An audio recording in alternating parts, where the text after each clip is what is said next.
Honey trap ಅನ್ನುವಂಥ ಒಂದೇ ಒಂದು ಪ್ರಕರಣ ಆ ಮನುಷ್ಯನ ಕೊಂದಾಗ್ತದೆ. ಬೇರೆ ಯಾವುದೇ ಪ್ರಕರಣಗಳಲ್ಲಿ ಸಿಕ್ಕಾಕೊಂಡಾಗ ಆ ಪ್ರಕರಣ ಮನುಷ್ಯನ ಕೊಲ್ಲುವುದಿಲ್ಲ.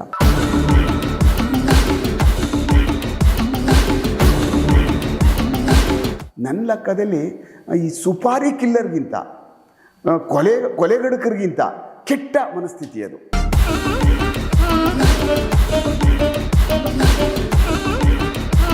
ಕಾನೂನಲ್ಲಿ ಹಸ್ಬೆಂಡ್ ಆ್ಯಂಡ್ ವೈಫ್ ಅಂದರೆ ಲಿವ್ ಇನ್ ರಿಲೇಷನ್ಶಿಪ್ ಇದ್ರೇ ಅದನ್ನು ಮದುವೆ ಅಂತ ಅನ್ನುವಂಥದ್ದು 4 ಜನ ಅಕ್ಕಪಕ್ಕದವ್ರು ಹೇಳಿದ್ರೆ ಗಂಡ ಹೆಂಡತಿ ಥರ ಅವ್ರು ಜೀವನ ಮಾಡ್ತಾಯಿದ್ರು ಅಂತಂದರೆ that is called as N husband and wife.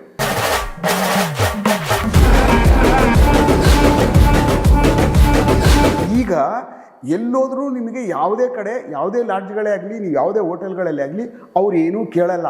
ನೀವು ಯಾರು, ಗಂಡನ ಹೆಂಡ್ತಿನ ಮೊದಲು ಕೇಳ್ತಾಯಿದ್ರು. ಇದೆಲ್ಲ ಈಗೇನಿಲ್ಲ, ಕೊಟ್ಟರೆ ಒಂದು ಐಡೆಂಟಿಫಿಕೇಷನ್ ಕೊಟ್ಟರೆ ರೂಮ್ ಕೊಡ್ತಾರೆ. ಅದರಿಂದ ಒಂದು ಚೂರು ಏನು ವ್ಯತ್ಯಾಸ ಏನಿಲ್ಲ.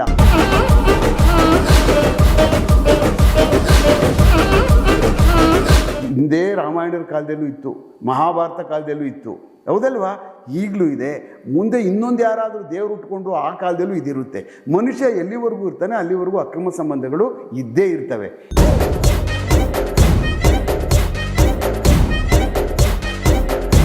ಯಾಕೆ ಪೊಲೀಸರು ಹಾಕ್ಬಿಡ್ತಾರೆ ಅಂದರೆ, ಪೊಲೀಸ್ ನೀನು ಹಾಕಲೇಬೇಕು ಕೇಸ್ನ. ನನ್ನನ್ನು ರೇಪ್ ಮಾಡಿದ್ದಾರೆ ಅಂತ ಅನ್ನುವಂಥದ್ದು ನಿಮ್ಗೆ ಕೊಟ್ಟ ತಕ್ಷಣವೇ ನಾನು ಎನ್ಕ್ವೈರಿ ಮಾಡೋ ಪ್ರಶ್ನೆ ಬರಲ್ಲ. ಅದು that is A ಕಾಗ್ನಿಜಿಬಲ್ offence.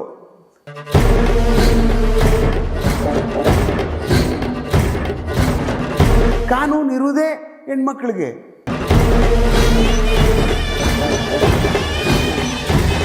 Sir ನಮಸ್ತೆ ಸರ್.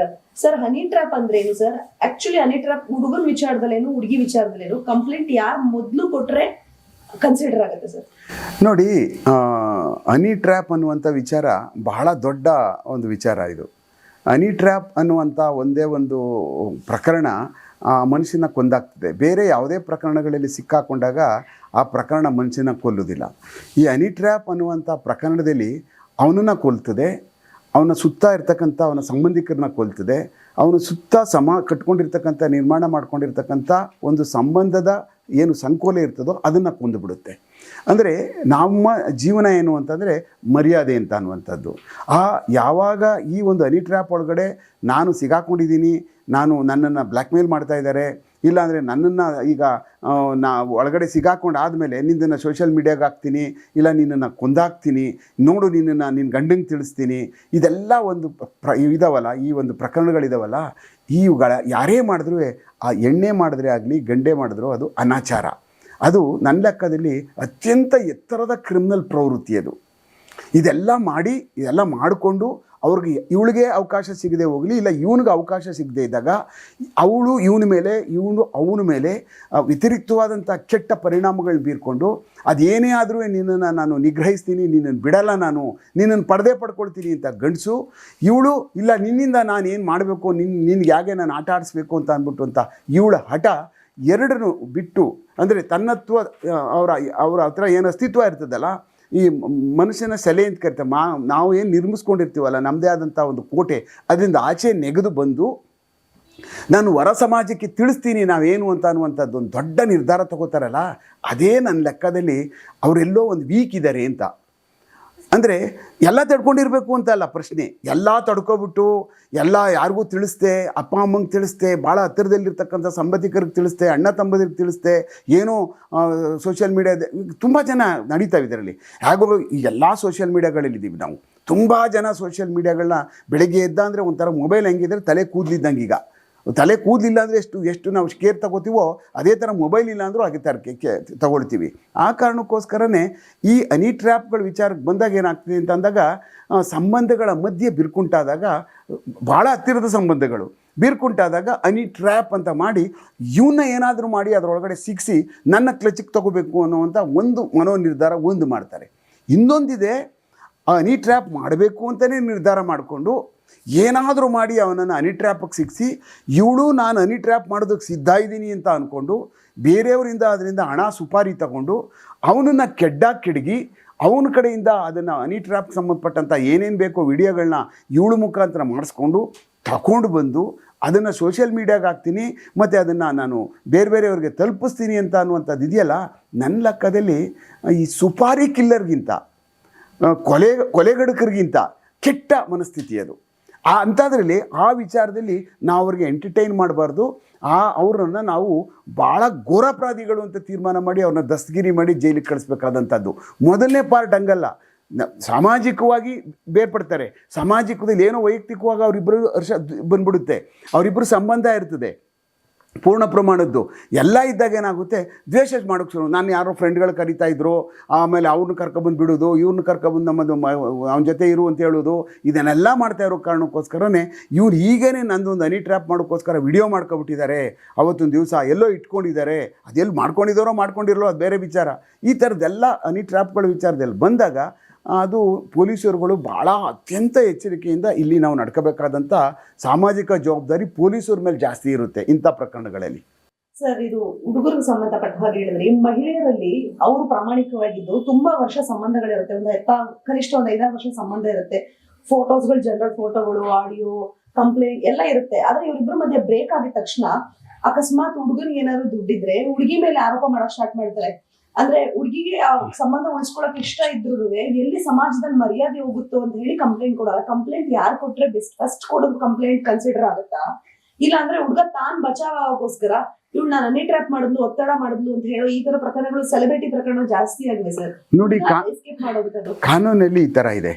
ಕಾನೂನಲ್ಲಿ ಹಸ್ಬೆಂಡ್ ಆ್ಯಂಡ್ ವೈಫ್ ಅಂದರೆ ಲಿವ್ ಇನ್ ರಿಲೇಷನ್ಶಿಪ್ ಇದ್ರೇ ಅದನ್ನು ಮದುವೆ ಅಂತ ಅನ್ನುವಂಥದ್ದು. 4 ಜನ ಅಕ್ಕಪಕ್ಕದವ್ರು ಹೇಳಿದ್ರೆ ಗಂಡ ಹೆಂಡತಿ ಥರ ಅವ್ರು ಜೀವನ ಮಾಡ್ತಾಯಿದ್ರು ಅಂತಂದರೆ that is called as N husband and wife. ನಾವು ಮದುವೆನೇ ಆಗಬೇಕು, ಎಲ್ಲೋ ದೇವಸ್ಥಾನದಲ್ಲಿ ತಾಲಿ ಕಟ್ಟಬೇಕು, ಮತ್ತು ಇನ್ನೆಲ್ಲೋ ಅವರು ಎಲ್ಲ ಒಟ್ಟಿಗೆ ಅವರು ಒಂದು ಫಂಕ್ಷನ್ ಮಾಡ್ಕೋಬೇಕು ಅನ್ನುವಂಥ ಮ್ಯಾರೇಜ್ ಈಗಾಗಲೇ ಸುಪ್ರೀಂ ಕೋರ್ಟ್ಗಳ ಹಲವಾರು ಏನು ಈಗಾಗಲೇ ಒಂದು ಆದೇಶಗಳು ಬಂದಿದ್ದಾವಲ್ಲ, ಅದರಲ್ಲಿ ನೀವು ಹಸ್ಬೆಂಡ್ ಆ್ಯಂಡ್ ವೈಫ್ ಥರ ನೀವು ಬದುಕ್ತಾ ಇದ್ದರೆ, ಹಸ್ಬೆಂಡ್ ಆ್ಯಂಡ್ ವೈಫ್ ಥರ ನೋಡುಗರಿಗೆ ಸೊಸೈಟಿನಲ್ಲಿ ನೀವು ಗಂಡ ಹೆಂಡ್ತಿ ಅಂತ ಅಕ್ಕಪಕ್ಕದವರು 4 ಜನ ಹೇಳಿದರೆ ಅದೇನೇ ಮದುವೆ ಅಂತ ಅನ್ನುವಂಥದ್ದು ಇವಾಗ ಒಂದು ನ್ಯಾಯಾಲಯದೊಳಗಡೆ ಈ ಥರದ ಕೇಸಸ್ಗಳು ಹಲವಾರು ನಡೀತಾ ಇದ್ದಾವೆ. ಆದರೆ ಏನಾಗುತ್ತೆ, ಈ ಥರದವು ಯಾಕೆ ನಡೀತವೆ ಅಂದಾಗ, ನಾನೂ ಒಬ್ಬ ಅದನ್ನ ಮುಚ್ಚಿಟ್ಕೊಂಡು ಮಾಡಬೇಕು, ಅವನೂ ಒಬ್ಬ ನಾನು ಇದು ಮುಚ್ಚಿಟ್ಕೊಂಡು ಇಲ್ಲಿಜಿಟಿಮೇಟ್ ರಿಲೇಷನ್ಶಿಪ್ ಅಂತ ಕರಿತೀವಿ ನಾವು. ಅಂದರೆ ಅಕ್ರಮ ಸಂಬಂಧಗಳು ಅಂತ ಯಾಕೆ ನಾವು ಕರಿತೀವಿ, ಸಕ್ರಮ ಅಕ್ರಮ ಅಂತ ಯಾಕೆ ಕರಿತೀವಿ ನಾವು? ಯಾರೇ ಒಬ್ಬಳನ್ನ ಮದುವೆ ಮಾಡ್ಕೊಂಡಾದ್ಮೇಲೆ ಅವಳ ಜೊತೆಯಲ್ಲೇ ಜೀವನ ಮಾಡ್ತಕ್ಕಂಥದ್ದು, ಮಕ್ಕಳುಗಳು ಸಂಸಾರ ಮಾಡ್ಕೊಂಡು ಹೋಗೋದಕ್ಕೆ ಸಕ್ರಮ ಅಂತ ಕರಿತೀವಿ. ಮದುವೆ ಆದಂಥ ಸಮಯದಲ್ಲೇ ಇನ್ನೊಬ್ಬಳನ್ನ ಇಲ್ಲ ಅವಳು ಇನ್ನೊಬ್ಬನ್ನ ಇಟ್ಕೊಂಡು ಗೊತ್ತಿರದೆ ಅಂತ ಜೀವನ ಮಾಡ್ತಾ ಇರ್ತಕ್ಕಂಥದ್ದಕ್ಕೆ ಅಕ್ರಮ ಸಂಬಂಧ ಅಂತ ಕರಿತೀವಿ. ಅದಕ್ಕೆ ಡೆಫಿನಿಷನ್ನು ಸಹ ನಮ್ಮ ಕಾನೂನು ವ್ಯವಸ್ಥೆನಲ್ಲಿದ್ದಾವೆ. ಅದು ಆ ಸಂಬಂಧಗಳಲ್ಲಿ ಏನು ಶಿಕ್ಷೆ ಅಂತ ಕರಿಬೋದು. ನೋಡಿ, ಅಕ್ರಮ ಸಂಬಂಧಕ್ಕೆ ಸಂಬಂಧಪಟ್ಟಂಥ ಈಗಾಗಲೇ ಸುಪ್ರೀಂ ಕೋರ್ಟಲ್ಲಿ ಏನು ಹೇಳ್ಬಿಟ್ಟಿದೆ, ಕಾನೂನುಗಳೆಲ್ಲ ಅವಕಾಶ ಮಾಡಿಕೊಟ್ಟಿದೆ ಅಂತಂದರೆ, ಈಗ ಮೊದಲೆಲ್ಲ ಪ್ರಾಸ್ಟಿಟ್ಯೂಷನ್ ಅನ್ನುವಂಥ ದೊಡ್ಡ ಕೇಸ್ಗಳು ಮಾಡ್ತಾಯಿದ್ವಿ, ಸಿಕ್ಕಾಪಟ್ಟೆ ಕೇಸಸ್ಗಳು ನಡೀತಾ ಇತ್ತು. ಈಗ ಪ್ರಾಸ್ಟಿಟ್ಯೂಷನ್ ಅಂತ ಅನ್ನುವಂಥದ್ದು ಪದ ಭಾಳ ಕಮ್ಮಿ. ಯಾರ ಮೇಲೆ ಇರುತ್ತೆ ಅಂತಂದರೆ, ಯಾರು ಹಣಕ್ಕೋಸ್ಕರ ಅವಳನ್ನು ಬಳಸ್ಕೋತಾ ಇದ್ದಾರೋ ಅವ್ರ ಮೇಲೆ ಕೇಸ್ ಹಾಕಬೇಕು. ಈಗ ಹೋಟೆಲಿದ್ದರೆ ಹೋಟೆಲ್ ಮ್ಯಾನೇಜರ್ ಮೇಲೆ, ಅವನು ಇದನ್ನು ಆದಾಯ ಮಾಡ್ಕೊಳ್ತಾ ಇದ್ದಾನೆ ಅಂದರೆ ಅವನ ಮೇಲೆ ಕೇಸ್ ಹಾಕಬೇಕು, ಇವ್ರನ್ನ ವಿಟ್ನೆಸ್ ಮಾಡ್ಕೋಬೇಕು. ಮೊದಲೇನಾಗ್ತಾ ಇತ್ತು, ಈ ಥರ ಇರಲಿಲ್ಲ ಸಂಬಂಧಗಳಲ್ಲಿ. ಪ್ರಾಸ್ಟಿಟ್ಯೂಷನ್ ಅಂತಂದರೆ ಇವ್ರನ್ನೂ ಸೇರ್ಸಿ ಅರೆಸ್ಟ್ ಮಾಡಿ ಜೈಲಿಗೆ ಕಳಿಸ್ತಕ್ಕಂಥ ಕೆಲಸ ಇತ್ತು. ಈಗ ನಿಮ್ಗೆ ಯಾರು ಹೋದರೂ ಜೈಲಿಗೆ ಒಬ್ಬರು ಸಿಗೋದಿಲ್ಲ. ಈಗ ಅಲ್ಲಿ ಈ ಥರ ಒಂದು ವೃತ್ತಿ ಮಾಡ್ತಾ ಇರ್ತಕ್ಕಂಥವ್ರನ್ನ ನ್ಯಾಯಾಲಯದ ಮುಂದೆ ಯಾರೂ ಪ್ರೊಡ್ಯೂಸ್ ಹೋಗ್ತಕ್ಕಂಥದ್ದು ಮಾಡಲ್ಲ. ಆ ಕಾರಣಕ್ಕೋಸ್ಕರನೇ ಈಗ ಎಲ್ಲೋದ್ರೂ ನಿಮಗೆ ಯಾವುದೇ ಕಡೆ, ಯಾವುದೇ ಲಾಡ್ಜ್ಗಳೇ ಆಗಲಿ, ನೀವು ಯಾವುದೇ ಹೋಟೆಲ್ಗಳಲ್ಲೇ ಆಗಲಿ, ಅವ್ರು ಏನೂ ಕೇಳಲ್ಲ. ನೀವು ಯಾರು, ಗಂಡನ ಹೆಂಡ್ತಿನ ಮೊದಲು ಕೇಳ್ತಾ ಇದ್ರು. ಇದೆಲ್ಲ ಈಗೇನಿಲ್ಲ, ಕೊಟ್ಟರೆ ಒಂದು ಐಡೆಂಟಿಫಿಕೇಷನ್ ಕೊಟ್ಟರೆ ರೂಮ್ ಕೊಡ್ತಾರೆ. ಅದರಿಂದ ಒಂದು ಚೂರು ಏನೂ ವ್ಯತ್ಯಾಸ ಏನಿಲ್ಲ. ಆ ಕಾರಣಕ್ಕೋಸ್ಕರನೇ ಅಕ್ರಮ ಸಕ್ರಮ ಅಂತ ಅನ್ನುವಂಥದ್ದು ಇರುವಂಥದ್ದು ಅವರ ಮನಸ್ಸಿಗೆ ಬಿಟ್ಟಿದ್ದು. ಅವರ ಸಂಬಂಧ ಮತ್ತು ಅವರಿಬ್ಬರ ನಡುವೆ ಇರ್ತಕ್ಕಂಥ ಒಂದೇ ಒಂದು ರಿಲೇಷನ್ಶಿಪ್ ಏನಿರ್ತದಲ್ಲ, or mental relationship or physical relationship, ಇದು ಭಾಳ ದಿವಸ ನಡ್ಕೊಂಡು ಹೋಗ್ತಾ ಇರ್ಬೇಕಂತ ಸಮಯದಲ್ಲಿ ಅವನು ಯಾವಾಗಾದರೂ ಅಭದ್ರತೆ ಇವಳಿಗೆ ಕಾಡಿದರೆ, ಇವನನ್ನು ಅಯ್ಯಯ್ಯೋ ಇವನೇನೋ ಯಾಕೋ ನಾನು ಬಿಡುವಂಗೆ ಕಾಣಿಸ್ತಾ ಇದ್ದಾನಲ್ಲ, ಬಿಟ್ಬಿಡ್ತಾನಲ್ಲ ಇವಾಗ ಅನ್ನುವಂಥ ಒಂದು ಮಾನವವಾದ ಸಂಬಂಧ ಬೆಳೆದುಬಿಟ್ಟಿರ್ತದೆ ಅವರಲ್ಲಿ. ಅಶರೀರವಾದಂಥದ್ದು ಸೊಸೈಟಿಗೆ ತೋರಿಸ್ಕೊಳ್ಳಲ್ರ ಅವರು. ಆಮೇಲೆ ಒಂದು ಮಟ್ಟದಲ್ಲಿ ಗೊತ್ತುವಾಗ್ಬಿಡ್ತದೆ, ಇವ್ರ ಮನೆಯವರು ಗಲಾಟೆ ಮಾಡೋಕ್ಕೂ ಪ್ರಾರಂಭ ಮಾಡಿಬಿಡ್ತಾರೆ. ಆ ಸಮಯದಲ್ಲಿ ನೀವು ಬ್ರೇಕ್ ಮಾಡ್ಕೊಳ್ಳೋಕೆ ಪ್ರಾರಂಭ ಮಾಡಿದಾಗ, ಇಲ್ಲ ಅವಳು ಬ್ರೇಕ್ ಮಾಡ್ಕೊಳ್ಳೋಕೆ ಪ್ರಾರಂಭ ಮಾಡಿದಾಗ ಏನಾಗುತ್ತೆ, ಅದು ಎಲ್ಲೋ ಯಾರೋ ಒಬ್ಬರು ಹೌದು ಈ ಕಾನೂನಲ್ಲೇನು, ಈಗ ನೀವು ಬಂದು ಒಂದು ಕಂಪ್ಲೇಂಟ್ ಕೊಡ್ತೀರಿ. ಈಗ ಒಂದು ಗಂಡನ ಮೇಲೆ ನೀವು ಒಂದು ಕಂಪ್ಲೇಂಟ್ ಕೊಟ್ಟಾಗ ಪುಸ್ತಕದಲ್ಲಿ ಬರೆದ್ರೆ ನಿಮ್ಮ ಪರವಾಗಿ ಕಾನೂನು, ನಮ್ಮ ಪರವಾಗಿ ಯಾವುದೇ ಒಂದು ಕಾನೂನು ಪುಸ್ತಕದಲ್ಲಿ ಬರೆದಿಲ್ಲ. ಈಗ ಒಂದು ಯಾವ ಕಾರಣಕ್ಕೂ ಈಗ ಇದು ಯಾವುದು ಹಲವಾರು ಹೆಂಗಸರುಗಳ ಜೊತೆ ಸಂಬಂಧ ಇದೆ ಅಂತ ಅನ್ನೋದು ಅಪರಾಧನೇ ಅಲ್ಲ. ಈಗ ಯಾವುದೂ ಸಹ ಅವನೇನಾದ್ರೂ ಅಕ್ರಮ ಸಂಬಂಧಗಳು ಇಟ್ಕೊಂಡಿದ್ದಾನೆ ಅದನ್ನೆಲ್ಲನೂ ಯಾವುದನ್ನು ಪರಿಗಣನೆಗೆ ಒಂದೊಂದು ಎವಿಡೆನ್ಸ್ ಆದತ್ತೆ ಹೊರತು ಅದೊಂದು ಕಾರಣ ಆಗಲ್ಲ. ಆ ಕಾರಣಕ್ಕೋಸ್ಕರನೇ ಈಗ ಇದು ಕಾನೂನುಗಳ ಬದಲಾವಣೆಗಳ ಒಂದು ಪರಿಕ್ರಮದಿಂದ ಇದು ಜಾಸ್ತಿ ಸಂಬಂಧಗಳು ಈ ಥರ ಆಗಿ ಬ್ರೇಕ್ ಆಗ್ತಾ ಇರ್ತಕ್ಕಂಥದ್ದು ಆಗ್ತಾ ಇದ್ದಾವೆ. ಆಮೇಲೆ ಇದಕ್ಕೆ ಯಾಕೆ ಹಿಂಗೆ ಆಗ್ತಾ ಇದ್ದಾವೆ ಅಂದರೆ ಸಂಪರ್ಕಗಳು, ಆಮೇಲೆ ಒತ್ತಡಗಳು, ಕಾರ್ಯವಿಧಾನಗಳು, ನಡೆಯುವಂಥ ಕೆಲಸಗಳು ಏನು ನಡೀತಾ ಇರ್ತಾವಲ್ಲ ಆ ಪರಿಸರಗಳು, ಇದೆಲ್ಲ ಈ ಥರ ಮಾಡ್ತಾ ಇರ್ತಕ್ಕಂಥದ್ದು. ಆ ಕಾರಣಕ್ಕೋಸ್ಕರ ಎಲ್ಲ ಹಿಂಗೆ ಆಗ್ಬಿಡ್ತಾ ಇದ್ದಾರೆ ಅಂತಲ್ಲ. 1%, 2%, 3% ಸಮಾಜದಲ್ಲಿ ಇದು ಹಿಂದೆ ರಾಮಾಯಣರ ಕಾಲದಲ್ಲೂ ಇತ್ತು, ಮಹಾಭಾರತ ಕಾಲದಲ್ಲೂ ಇತ್ತು, ಹೌದಲ್ವಾ? ಈಗಲೂ ಇದೆ. ಮುಂದೆ ಇನ್ನೊಂದು ಯಾರಾದರೂ ದೇವರು ಉಟ್ಕೊಂಡು ಆ ಕಾಲದಲ್ಲೂ ಇದಿರುತ್ತೆ. ಮನುಷ್ಯ ಎಲ್ಲಿವರೆಗೂ ಇರ್ತಾನೆ ಅಲ್ಲಿವರೆಗೂ ಅಕ್ರಮ ಸಂಬಂಧಗಳು ಇದ್ದೇ ಇರ್ತವೆ. ಅವು ಜಾಸ್ತಿ ಆಗದೆ ಇರ್ತಕ್ಕಂಥದ್ದು ನೋಡ್ಕೊಳ್ಳುವಂಥದ್ದು ಯಾರು ಜವಾಬ್ದಾರಿ ಅಂದರೆ ಸಾಮಾಜಿಕ ಜವಾಬ್ದಾರಿ. ಮತ್ತು ಕಾಲಕ್ಕೆ ಬದಲಾವಣೆ ಮಾಡ್ತಾ ಕಾನೂನುಗಳು ಅವನ್ನ ಕಟ್ಟುನಿಟ್ಟಾಗಿ ಬಳಸ್ಕೊಳ್ಳುವಂಥದ್ದು. ಸಮಾಜ ಕಲುಷಿತ ಆಗಬಾರ್ದಲ್ಲ, ಸಮಾಜ ಕೆಟ್ಟೋಗ್ಬಾರ್ದಲ್ಲ, ಸಮಾಜ ನಮ್ಮದು ಋಷಭಾವತಿ ನೀರಾಗ್ಬಿಡ್ಬಾರ್ದಲ್ಲ, ಅದು ಕಾವೇರಿನೇ ಆಗಿರಬೇಕಲ್ಲ. ನಾವು ಬಯಸೋದೆಲ್ಲ ಕಾವೇರಿನೇ ತಾನೆ. ಅದಕ್ಕೆಲ್ಲಾದ್ರೂ ಗಲೀಜು ನೀರು ಸೇರ್ತಾ ಇದೆ ನೋಡ, ಊರವ್ರಿಗೇನು ಮಾನ ಮರ್ಯಾದಿಲ್ವಾ, ಹಿಂಗೆ ಬಿಟ್ಬಿಟ್ಟವ್ರಲ್ಲ ಕಾವೇರಿಗೆ ಅಂತೀವಿ. ಆದರೆ ಋಷಭಾವತಿಗೆ ಅಂತೀವ ನಾವು? ಯಾರು ಅನ್ನಲ್ಲ. ಆ ಕಾರಣಕ್ಕೆ ಈಗಾಗಲೇ ವರ್ಗೀಕರಣಗೊಂಡ್ಬಿಟ್ಟಿರೋದ್ರಿಂದ ಅಕ್ರಮ ಯಾವುದು ಸಕ್ರಮ ಯಾವುದು ಅನ್ನುವಂಥದ್ದು ಈಗಾಗಲೇ ಮನಸ್ಥಿತಿ ಒಳಗಡೆ ನಾವೆಲ್ಲ ದೊಡ್ಡ ಬೇರೆಯವ್ರು ಬಿಟ್ಟಿರೋದ್ರಿಂದ ಅದನ್ನು ಸಮಾಜದ ಕಟ್ಟಳೆ ಒಳಗಡೆ ಬದುಕಬೇಕು ಅಂತ ಅನ್ನುವಂಥ ತೀರ್ಮಾನಗಳು ಯಾರು ವ್ಯತ್ಯಾಸ ಮಾಡ್ಕೊಳ್ತಾರೋ ಅವ್ರು ಅನುಭವಿಸ್ತಾರೆ. ನೀವು ಇನ್ನೊಂದು ಪ್ರಶ್ನೆ ಕೇಳಿದಿರಿ, ಸರ್ ಏನು ಸರ್ ಪೊಲೀಸ್ ಸ್ಟೇಷನ್ಗೆ ಬಂದ್ಬಿಟ್ಟು ಕಂಪ್ಲೇಂಟ್ ಕೊಟ್ಬಿಟ್ರೆ ಮೊದಲೇ ಯಾರು ಬಂದರೆ ಹಾಗೆ ಹೀಗೆ ಅಂತ. ಕಾನೂನು ಇರುವುದೇ ಹೆಣ್ಮಕ್ಳಿಗೆ. ಈಗ ನೀವೊಂದು ನಾನು ಯಾರ ಜೊತೆನೋ ಇನ್ನೊಬ್ಬರ ಜೊತೆ ಯಾರ ಜೊತೆನೋ ಫೇಸ್ಬುಕ್ಕಲ್ಲಿ ಇರ್ತೀನಿ, ಒಂದು ಸಂಬಂಧ ಬೆಳ್ಕೊಂಡು ಹೋಗ್ತದೆ, ಒಂದು ರಿಲೇಷನ್ಶಿಪ್ ಬೆಳ್ಕೊಂಡು ಹೋಗ್ತದೆ. ಮಾತಾಡ್ತಾ ಏನಾಗ್ತಾ ಇರ್ತದೆ, ಇಲ್ಲ ಅವ್ರ ಜೊತೆ ನಿಕಟವಾಗಿ ಅವ್ರ ಸಂಪರ್ಕ ಇದ್ದಾಗ ಪ್ರತಿ ದಿವಸ ಅವ್ರ ಜೊತೆ ಸಾಮಾಜಿಕವಾದಂಥ ಸಂಪರ್ಕ ಮತ್ತು ಬೇರೆ ಬೇರೆ ಸಂಪರ್ಕಗಳು, ರಿಲೇಷನ್ಶಿಪ್ಪು ನೋಡುವಂಥದ್ದು, ಮಾತಾಡುವಂಥದ್ದು ಆದಾಗ ಒಂದು ಭಾವನೆ ಅಂತೂ ಬರುತ್ತೆ. ನೀವು ಅನ್ಬೋದು, ಏನು ಅವ್ಳಿಗೆ ಒಂದು ಇದಿಲ್ವಾ, ಮದುವೆ ಆಗೋಗ್ಬಿಟ್ಟೈತೆ, ಇಲ್ಲ ಈ ಥರ ಕಂಟ್ರೋಲ್ ಮಾಡ್ಕೋಬಾರ್ದ, ಅವ್ನಿಗೆ ಮದುವೆ ಆಗಿತ್ತು, ಇವಳಿಗೇನು ಬುದ್ಧಿ ಇಲ್ವಾ ಹಾಗೆ ಹೀಗೆ ಅಂತ ಅನ್ನುವಂಥದ್ದು. ಅದನ್ನು ನಿರ್ಧಾರ ಮಾಡೋಕ್ಕೆ ನಾವು ಯಾರೂ ಅಲ್ಲ. ನಾನು ಹೇಳಿದ್ನಲ್ಲ, ಈಗ ಜೈಲಿನಲ್ಲಿರ್ತಕ್ಕಂಥ ಗೋಡೆಗಳು ಅವ್ರ ಮನಸ್ಸುಗಳು ಹೆಂಗೆ ನಿರ್ಧಾರಗಳು ಮಾಡ್ತಾವೋ, ಇಲ್ಲೂ ಅದೇ ಥರ ನಿರ್ಧಾರಗಳು ಮಾಡ್ತವೆ. ಆಯಿತು, ಸಂಬಂಧ ಆಗಿಬಿಡ್ತಾರೆ. ಸಂಬಂಧ ಆಯಿತು, ಒಂದು ವೇಳೆ ಅದಾದಮೇಲೆ ಏನು ಮಾಡ್ತಾರೆ, ಕೆಲವಷ್ಟು ಈ ದೈತ್ಯ ರಾಕ್ಷಸರುಗಳು, ಕೆಲವಷ್ಟು ಹೆಂಗಸರುಗಳು ಏನು ಮಾಡ್ತಾರೆ, ಬಿಟ್ಬಿಟ್ಟು ಆಯಿತು ಬಿಡಪ್ಪ, ಏನೋ ಆಗೋಯ್ತು, ಇಷ್ಟು ದಿವಸ 2-3 ವರ್ಷ ಯಾರಿಗೂ ಗೊತ್ತಿಲ್ಲ, 4 ವರ್ಷ ಸಂಬಂಧ ಆಯ್ತು ನಮಗೆ, ಮುಗಿಸ್ಕೊಬಿಡೋಣ. ಬಿಡಲ್ಲ. ಇಲ್ಲ ಇವಳು ಅವನ ಜೀವನ ಹಾಳು ಮಾಡೋಕ್ಕೆ ಹೋಗ್ತಾಳೆ, ಇಲ್ಲ ಇವಳು ಅವನ ಜೀವನ ಹಾಳು ಮಾಡೋಕ್ಕೆ ಹೋಗ್ತಾಳೆ. ಅಂದರೆ ಎಲ್ಲ ಪೂರ್ಣ ಪ್ರಮಾಣದಲ್ಲಿ ಯಾಕೆಂದರೆ ರಿಲೇಷನ್ಶಿಪ್ ಬಾಂಡಿಂಗ್ ಹಂಗೆ ಆಗ್ಬಿಡುತ್ತೆ ಅವ್ರದ್ದು ಮನಸ್ಥಿತಿಯ.